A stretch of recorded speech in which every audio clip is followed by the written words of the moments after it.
ইরানে বর্তমানে ভয়াবহ খাদ্য সংকট দেখা দিচ্ছে এবং ইরান কিন্তু একটা ভয়ঙ্কর চাপের দিকে যাচ্ছে। তো ইরান কিন্তু যুদ্ধের দিক দিয়ে অনেকটা এগিয়ে আছে এবং যুক্তরাষ্ট্রকে কিন্তু প্রতিনিয়তই প্রতিহত করে সামনের দিকে এগিয়ে যাচ্ছে। কিন্তু রিসেন্টলি ইরানের ভিতরে ইন্টারনাল কিছু প্রবলেম ক্রিয়েট হয়েছে, সেটা হচ্ছে খাদ্য সংকট দেখা দিচ্ছে এবং ইরানের সাধারণ মানুষ যারা আছে তারা কিন্তু খাদ্য পাচ্ছে না টাকার অভাবে। সো দেখা গেছে যে ইরানের যে খাদ্য দ্রব্য আছে সেগুলোর যে দাম আছে সেটা হচ্ছে দ্বিগুণ থেকে তিগুণ এবং আরো বেশি হারে কিন্তু সেই দাম, খাদ্যদ্রব্যের দামগুলো কিন্তু বৃদ্ধি পাইছে এবং সাধারণ মানুষ যারা আছে তারা কিন্তু মার্কেটে গিয়ে তাদের যে নিত্য প্রয়োজনীয় প্রতিদিনের যে খাবারগুলো সেগুলা কিন্তু তারা ক্রয় করতে পারতেছে না বা কিনতে পারতেছে না। এবং এটার কারণে কিন্তু একটা হাহাকার লেগে গেছে অলরেডি ইরানের ভিতরে। এবং ইরানের ভিতরে যারা একটু রিচ পারসন বা বড় লোক আছে তারা হয়তোবা মার্কেটগুলোর মধ্যে তাদের যে বেশি টাকা পয়সা থাকার কারণে কিন্তু তাদের প্রত্যেক দিনের যে নিত্য প্রয়োজনীয় খাদ্যদ্রব্য আছে সেগুলা কিন্তু কিনতে পারতেছে। কিন্তু সাধারণ মানুষ যারা আছে দুগ্ধ জাতীয় খাবার, গরুর মাংস বা মাংস জাতীয় খাবার বা একটু রিচ খাবার যেগুলা, সেগুলো কিন্তু ধারে কাছেও যেতে পারতেছে না, কারণ এমন হারে বৃদ্ধি পাইছে।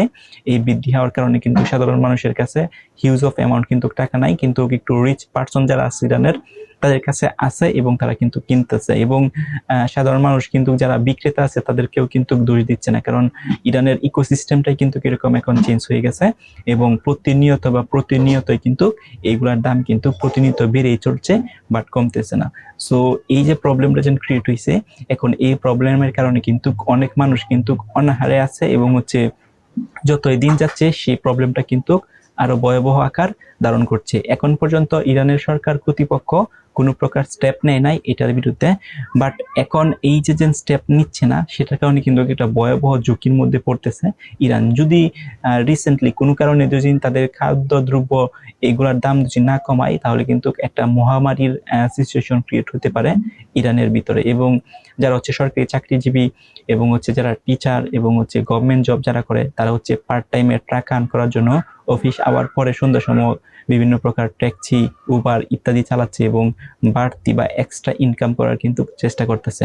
শুধুমাত্র সরকারি চাকরিজীবী যারা তারা না, সাধারণ মানুষরাও কিন্তু এখন টাকার পিছনে হাহাকার করে ছুটতেছে, কারণ যদি টাকা না থাকে তাহলে পণ্য দ্রব্য বা নিত্য প্রয়োজনীয় যে খাবারের দামগুলো আছে সেগুলো যেভাবে হার বাড়তেছে তারা হয়তো বা দিনের পর দিন অনাহারে থাকতে হবে যদি তাদের কাছে পর্যাপ্ত পরিমাণ মানি বা টাকা না থাকে। এটার কারণে কিন্তু তাদের যে কর্মসংস্থা আছে সেই কর্মসংস্থার পাশাপাশি যে অবসর সময়টা আছে সেই অবসর সময়টাকে কাজে লাগিয়ে এক্সট্রা অর্থ উৎপাদন করার কিন্তু তারা চেষ্টা করতেছে। অনেকেই কিন্তু সফল হচ্ছে, আবার অনেকেই কিন্তু সফল হচ্ছে না। অনেকেই কিন্তু এই ধরনের এক্সট্রা টাকা কিন্তু উপার্জন করতে পারতেছে না। এজ এ রেজাল্ট সাধারণ মানুষ যারা আছে তাদের কিন্তু একটা ভয়াবহ সিচুয়েশন অলরেডি ক্রিয়েট হয়ে গেছে এবং যতই দিন যাবে সেটা কিন্তু আরো ভয়াবহ সিচুয়েশন হবে যদি ইরান সরকার কর্তৃপক্ষ এটার কোনো স্টেপ না নেয়। তো একদিকে দেখেন ইরান কিন্তু শক্তিশালী বা তাদের যে ক্ষেপণাস্ত্রগুলো আছে, তাদের যে ড্রোন আছে, তাদের যে অত্যাধুনিক টেকনোলজিগুলো আছে সবকিছু এভরিথিং ইজ ওকে এবং যুদ্ধের দিক দিয়েও কিন্তু ইরান খুবই স্ট্রং।